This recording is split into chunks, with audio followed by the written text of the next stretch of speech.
So I chose a Roth IRA instead of a traditional 401k with my employer. The reason for that is because I have control over all of my investments. The only sucky part is the Roth IRA, you can only contribute up to $7,000 a year, but later on in the future, as inflation goes up, then that number might go up higher. Like next year, it might be $8,000 per year. Next year, it might be $10,000. Yeah.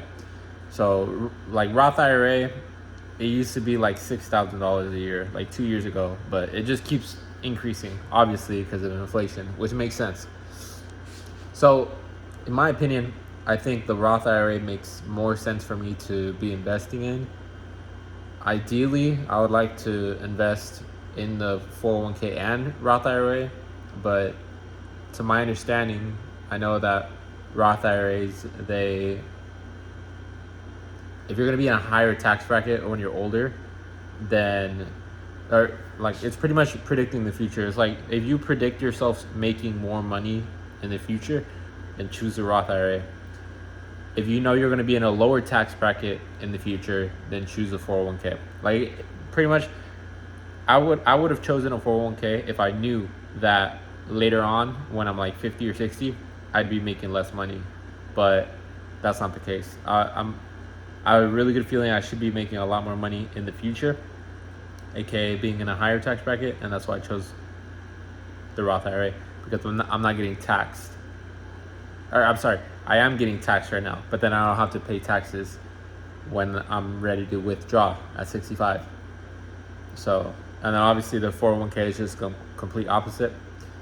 But the interesting thing about 401ks is you don't get to control any of your contributions. Like it's just like a preset, really low risk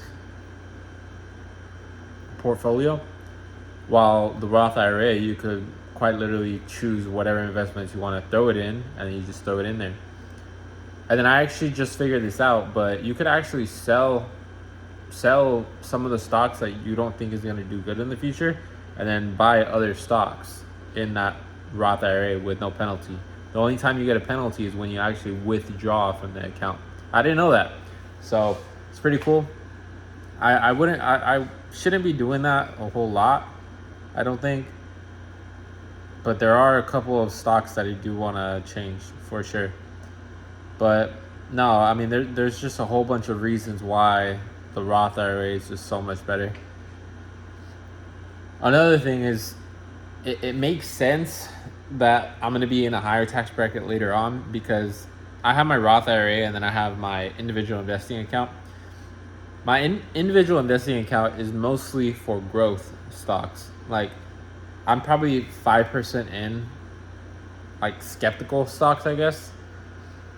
So obviously that's not a lot. The other 95%, it's a little bit safer, but a majority of them are big corporate companies, blue chip stocks, and stocks with a proven track record. So it makes sense that they're just going to keep going up. I mean, it should keep going up unless some world crisis happens. But yeah, so as I'm saying, adding on to that, so because I have this individual investing account, later on, let's say 10 years from now, 20 years from now, that thing is going to be up like crazy, right? Because I'm not selling. I'm just throwing money in there, dollar cost averaging, just throwing it in there. And with that, I would be able to pull money and buy certain things, buy assets to make me more money in the future. And that's why I'm kind of betting on myself, like, okay, when I'm older, I should be in a higher tax bracket. It makes sense. So that's why I'm choosing the Roth IRA.